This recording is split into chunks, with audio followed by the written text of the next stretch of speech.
দর্শক, আগে যেমনটা জানাচ্ছিলাম, এবারও বর্গফুট নয় পিস হিসেবেই বিক্রি হচ্ছে গরুর চামড়া। চামড়ার কেনা বেচা নিয়ে জানাতে পুরান ঢাকার পোস্তা এলাকা থেকে যোগ দিচ্ছেন সহকর্মী শাহরিয়ার শমিক। শমিক, এই এলাকায় তো রাতভরই চামড়ার কারবার চলে, দাম দর নিয়ে কি বলছেন সংশ্লিষ্টরা, জানাবেন।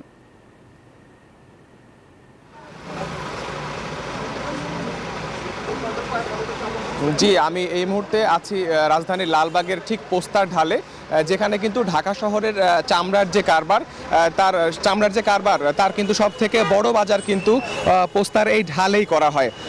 তো এখানে কিন্তু মোটামুটি বেশ অনেক কয়টি কারখানা, চামড়ার আড়ত কিন্তু এখানে আছে এবং কোরবানি উপলক্ষে যত পশুর, ঢাকা শহর এবং ঢাকার আশপাশের যত পশুর চামড়া যেগুলো আছে সেগুলো কিন্তু একে একে কিন্তু এখন রাত প্রায় 12:30 এখনও কিন্তু ঢাকার শহরের বিভিন্ন স্থান থেকে কিন্তু এখানে চামড়াগুলো আসছেন এবং তারা এখানে আড়তদারের সাথে কথা বলছেন এবং পিস হিসেবেই কিন্তু তারা বিভিন্ন দামে এখানে বিক্রি করছেন।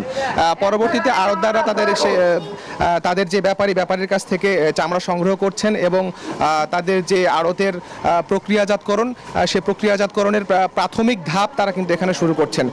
আমরা এখানে এসে দেখেছি যে মোটামুটি চামড়া সংরক্ষণের জন্য যে প্রথম স্তর, অর্থাৎ চামড়াতে লবণ লাগানো এবং চামড়ার বিভিন্ন অংশ কেটে প্রক্রিয়াকরণ, সেটি কিন্তু এখানে করা হয়। পরবর্তীতে কিন্তু এখানে সর্বনিম্ন 7 দিন থেকে শুরু করে 1 মাস, এমনকি 2 মাসও কিন্তু এখানে রাখা হয়। পরবর্তীতে এখানে চামড়া প্রক্রিয়াকরণের দ্বিতীয় পর্যায়ে কিন্তু এখান থেকে চামড়া হেমায়েতপুরে নেওয়া হয় এবং সেখানে বিভিন্ন ধাপের প্রক্রিয়াকরণের মধ্যে কিন্তু চামড়ার এই প্রক্রিয়া শেষ হয়। তো আমরা এখানে আড়তের সংশ্লিষ্ট যিনি আছেন কর্তৃপক্ষ, এবং তার সাথে আমরা একটু কথা বলে জানার চেষ্টা করি যে এবারের আসলে বাজার দর কেমন এবং আপনারা এবার চামড়া ব্যবসার ক্ষেত্রে কি ধরনের প্রতিবন্ধকতা ফেস করছেন। এখন প্রতিবন্ধন যেটা ফেস করছি, আমাদের সরকার যেভাবে একটা রেট দিচ্ছে, আসলে এই রেটে কোনো বেচা কিনা হয় না। এখন সরকারের রেট দেওয়া গেছে, প্রকৃত যে রেটটা আছে ফরেন মার্কেট, এই নিয়ে এখন আমাদের পাইকারের সাথে আমাদের একটা তর্কতর্কি লাগতেছে। আমাদের স্কোয়ার ফুট হিসাবে বেচতে হবে। সরকার বলে দিচ্ছে 1300 টাকা এভাবে কিনতে। 1300 টাকা কিনলে একটা মাল 1300 টাকা কিনলে 400 টাকা খরচ আছে।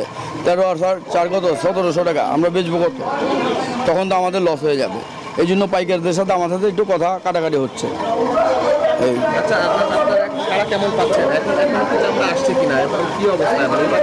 না, এবার তো সরকার একটা ভালো কাজ করছে। এবার চামড়া কখনো নষ্ট হবে না, নষ্ট হওয়ার কোনো কারণই নেই, কারণ ঢাকার বাইরের মাল সব আটকে দিয়েছে।